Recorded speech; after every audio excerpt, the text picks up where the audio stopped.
Hi everyone, Aiden here with Etrailer.com, and today we're going to be taking a look at the Yakima HangTight 6 bike rack here on our 2021 Toyota Forerunner. Now this is a very fun bike rack. You don't often see something that can carry 6 bikes in one place. If you're looking to carry this many bikes, maybe you've looked into a 4 bike rack plus 2 on the roof or something like that, or you just haven't had much luck finding something. This is going to be able to hold 6 across the top like this, with 37.5 pounds of weight capacity per bike. This is great if you're a family with more than 2 kids, you need that extra space, or you've just got a large group of cycling friends, you're loading everyone into the Forerunner, you got the 3rd row up, and you need to hold all those bikes somehow. This is a great option. And honestly, for the way it holds it, it's pretty solid. There's not a lot of movement in this bike at all, so I really like that. It's something that you just don't see that often, and it works.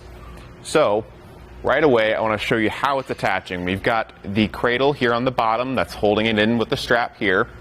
We can slide these back and forth a bit if we need to.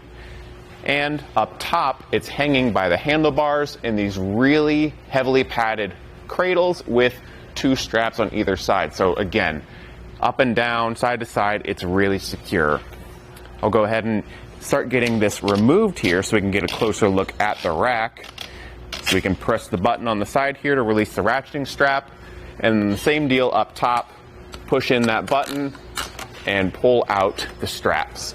Now it is a bit of a reach up here to get to it, but again, compared to hauling some bikes on your roof, especially for the Forerunner, this is way more manageable height-wise, and I would much rather do this than try to lift my bike completely overhead onto the roof and risk scratching up the paint of my car or something like that. And from here, once it's all done, just lift it up and out like that. It's really not too bad. And the reason we want to get this unloaded is the bike rack can tilt away to give you hatch access, but you aren't going to want to have your bikes loaded. So we can push the foot lever, lower it down nice and slow, and it stops right there. It tilts back really far, and that's partially why we don't want the bikes loaded, is because there will probably be ground contact there. So once we're at our site, if we need to go and change our shoes before or after our ride, we can.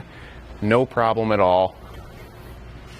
And if you have the bikes loaded and you need something out of here, luckily your Forerunner has that sliding back window. So there is plenty of room to get in between the two with your bikes loaded and get something if you need it. I'm going to go ahead and replace these straps here just to make sure everything is secure, and we can get some measurements. So, as far as how far this is going to stick out from your bumper, I'm going to measure out to the outermost point here, which is 19.5 inches. Now keep in mind, with your bikes loaded, you are going to be adding a bit out there as well. But honestly, when you compare it to some 4-bike platform racks, it's still going to stick out not as far. So that's pretty impressive to me. Now, as far as ground clearance goes, we are going to be working with 17.5 inches to the bottom of the bike rack here. I think with the Forerunner pretty high off the ground here, that will be plenty to work with. Now down here, we can see it fits a 2-inch by 2-inch receiver tube, and comes with a nice locking anti-rattle bolt. There is a spot up top to loop a cable lock through, so if you want to get that and key it alike with this hitch lock, you absolutely can. That way, your rack stays locked to your vehicle, and your bikes stay locked to your rack. And overall, I think it's a really nice bike rack. Again, if you're looking to haul 6 bikes, you don't have many options. And in my opinion, this is one of the better ways to do it. Overall, I think it's going to be a really nice bike rack for the Forerunner and all your adventures. Thanks for watching.